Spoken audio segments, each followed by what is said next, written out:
ህመሜን ቁስሌን ችያለው ሲሸርቡብሽ ያለው ይለው ሙዚቃ ጋብዣችኋለሁ። ለሁላችሁም አዳምጡት፣ ይጠቅማችኋል ብዬ ነው። እንዴት ናችሁ? ደህና ዋላችሁ? እኔ ያለው እግዚአብሔር ይመስገን በጣም ደህና ነኝ።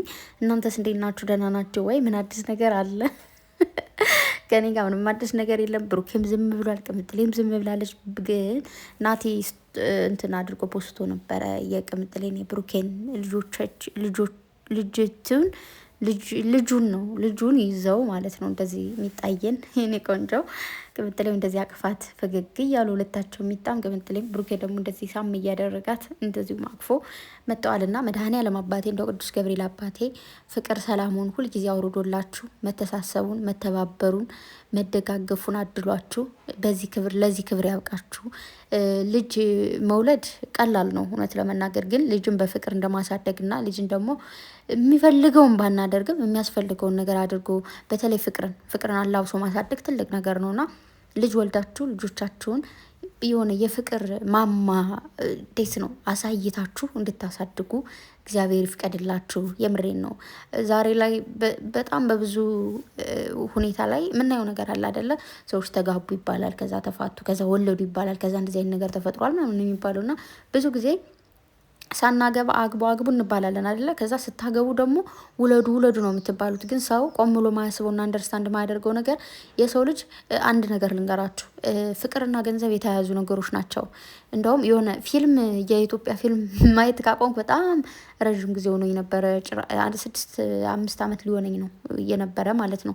ተከታታይ ፊልሞች ምናምን አያለው ምንድነው ድራማዎችን ግን በደንብ ፊልም እንደዚህ ቁጭ ማየት ምናምንና ከዛ ትናንት እያየው ነበር የሆነ ፊልም ምንድን ነው መሰላችሁ? ልጅቷ ያው ሁልጊዜ የምናየው የአማርኛ ፊልም ያው ታውቁታላችሁ።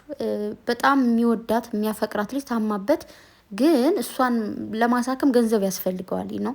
ከዛ ከሆስፒታል ሂዶ አመጣለው ገንዘብ ኮናን ይላል፣ አስወጧቸው ማለት ነው።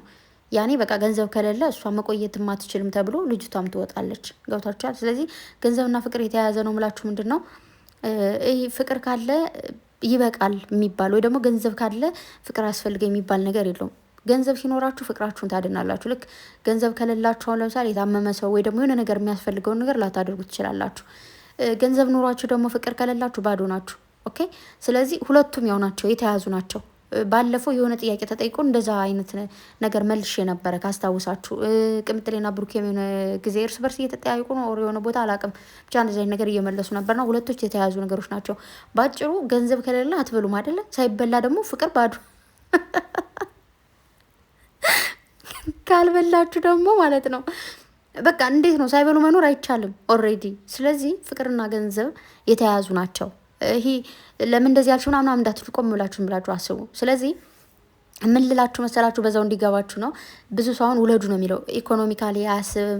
ስትወልዱ አሁን ልጅ ማሳደግ እንዴት ነው የሚበላው የሚጠጣው የሚለብሰው ምናምን ልጁ የምትንከባከቡበት ነገር ያስፈልጋል ምናምን። ግን ቀደም ብሎ ይሄ ሳስብ የሚመጣ ልጅ አለ። እሱ ኦልሬዲ ምንም ማድረጋችሁን ፈጣሪ በቃ በዚህ ጊዜ ሳታስቢ የምሰጥሽ ነኝ ብሎ ከሰጠሽ ምንም አታደርግም። ግን እግዚአብሔር ብሎት ግን አስበሽበት ካልኩሌተር አድርገሽ ደግሞ ሲወለድ ደስ ይላል። ምክንያቱም እንዳልኳችሁ ለልጁ ለንጽህና መጠበቂያ አለ፣ የሚበላው የሚጠጣው የምትንከባከቡበት ምናምን።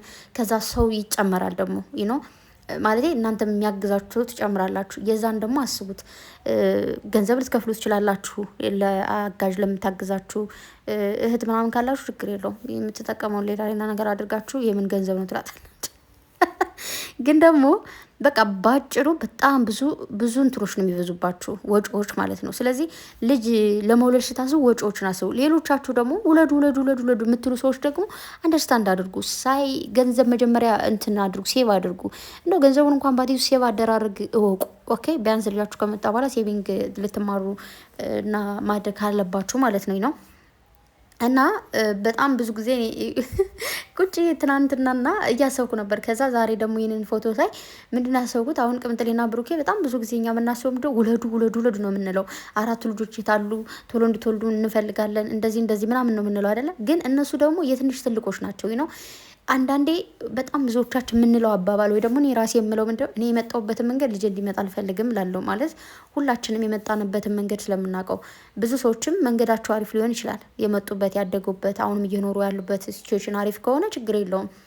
እኔ በመጣሁበት ይምጣ ወይም ደግሞ አሁን ባለውበት ብሎ የሚወልድ ሰው አለ።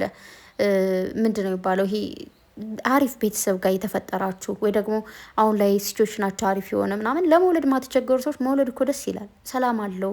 ልጅ ማሳደግ መውለድ ደስ ይላል። ግን ሁሉ ሰው ማይወልደው የሁሉ ህዝብ የምታዩት አንዳንድ ሰው ማይወልደው ምናምን እችን ካልኩሌተር እያደረገ ነው። እሱ ነው ብዬ ነው ማርያምን። ሁሉም ሰው ነገ ወልጄስ ከዛ ስትወልዱ ደግሞ መሀል ላይ ጋፕ የሚባል ነገር አለ። ምክንያቱም ይሄ በምትወልዱበት አይነት ወቅት ያኔ ልትወልዱ ስትሉ ወቅት አለ። ከዛ ከወለዳችሁ በኋላ ሴቷዎች አይደለችም ወንድየውም እንትን የሚልበት ጊዜ አለና ሁላችሁም ለመውለድም ማለት መውለድ ስትፈልጉ ማሰብ አለባችሁ።